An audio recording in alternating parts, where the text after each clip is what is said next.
Welcome to my channel. Kaju masala ఎలా తయారు చేయాలో చూద్దాం. వాటికి కావాల్సిన జీడిపప్పు, ఉప్పు, మసాలా, కరివేపాకు, నెయ్యి, గరం మసాలా, కారం. ఇప్పుడు వీటి తయారు చేయడం చూద్దాం.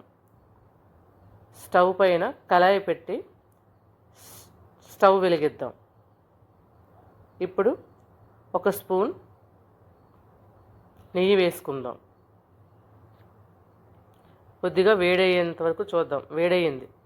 ఇప్పుడు ఒక కప్పు జీడిపప్పుని అందులో వేసి బాగా వేగనివ్వాలి.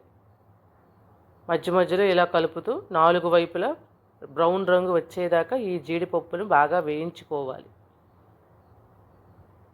సన్నని సెగపై మళ్ళీ కలపాలి ఒకసారి.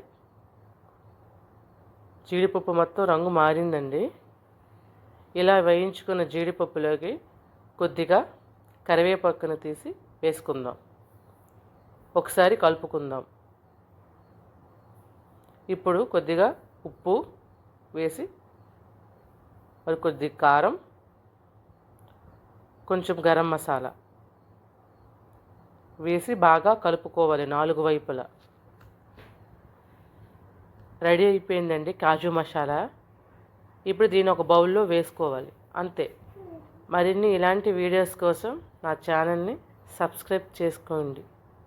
Thank you.